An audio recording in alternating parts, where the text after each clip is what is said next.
नमस्कार, मैं हूं कुमार आशु और आप देख रहे हैं द पॉलिटेक्निक। और आज की इस क्लास में अप्लाइड केमिस्ट्री के चैप्टर नंबर 1 जिसका नाम है परमाणु संरचना, आवर्त सारणी तथा रासायनिक आबंधन, इस चैप्टर को इंग्लिश में atomic structure, periodic table and chemical bonding कहते हैं, के निम्नलिखित टॉपिक का अध्ययन करेंगे जिसका नाम है परमाणु क्रमांक, जिसको इंग्लिश में एटॉमिक नंबर कहते हैं। तथा दूसरा टॉपिक हमारा जो है द्रव्यमान संख्या, जिसको इंग्लिश में बोलते हैं मास नंबर। ये दोनों टॉपिक हमारा अकॉर्डिंग टू पीटीयूपी सिलेबस है। इस सिलेबस के अनुसार हम इस सिलेबस को देख के पढ़ा रहे हैं। चलिए प्रारंभ करते हैं बिना टाइम को खराब किए। परमाणु क्रमांक, जिसको इंग्लिश में एटॉमिक नंबर बोलते हैं, इसके डिफिनेशन पे एक नज़र डाल लेते हैं। किसी तत्व के परमाणु नाभिक में उपस्थित प्रोटॉनों की संख्या को उस तत्व का परमाणु क्रमांक या एटॉमिक नंबर कहते हैं। इसको जेड से रिप्रेजेंट करते हैं। एग्जाम्पल के तौर हम एग्जाम्पल की सहायता से इसको समझते हैं इस डिफिनेशन को। हाइड्रोजन का परमाणु क्रमांक 1 होता है, जैसा कि आपको पता होगा, और इसके नाभिक में, हाइड्रोजन के परमाणु के नाभिक में एक प्रोटॉन है।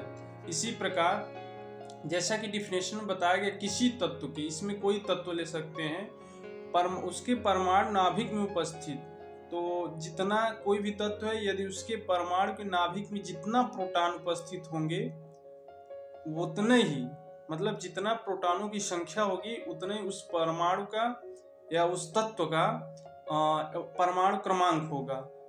हाइड्रोजन का जैसे आप समझ लिए। इसी प्रकार कार्बन और सोडियम के परमाणु क्रमांक क्रमशः 6 व 11 है। इसका अर्थ है कि मतलब कि जो आपका परमाणु क्रमांक है कार्बन और सोडियम का 6 और 11 है। तो कार्बन और सोडियम के नाभिक में उपस्थित प्रोटॉनों की संख्या कितना होगा? 6 और 11 होगा। यदि आपको समझ में आ गया हो तो हम आगे द्रव्यमान संख्या को समझते हैं। द्रव्यमान संख्याएं, जिसको इंग्लिश में क्या कहते हैं? Mass number. इसके डिफिनेशन पे एक नज़र डाल लेते हैं। किसी परमाणु के नाभिक में उपस्थित समस्त प्रोटॉनों व न्यूट्रॉनों अर्थात न्यूक्लियनों की संख्याओं का योग उस परमाणु की द्रव्यमान संख्या कहते हैं, मतलब कहलाती है। इसे ए से रिप्रेजेंट करते हैं। किसको? द्रव्यमान संख्या से। किसी परमाणु की द्रव्यमान संख्या बराबर होता है, फार्मूला 1, नाभिक में उपस्थित सभी प्रोटॉनों की संख्या प्लस नाभिक में उपस्थित सभी न्यूट्रॉनों की संख्या।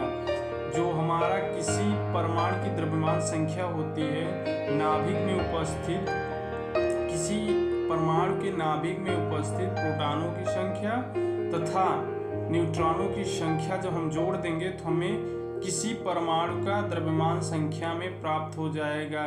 द्रव्यमान संख्या को ए से रिप्रेजेंट करते हैं तथा प्रोटॉनों की संख्या से पी और न्यूट्रॉनों की संख्या से एन से प्रदर्शित करते हैं। जो हमारा प्रोटॉनों की संख्या होती है उसी को हम परमाणु क्रमांक भी कहते हैं।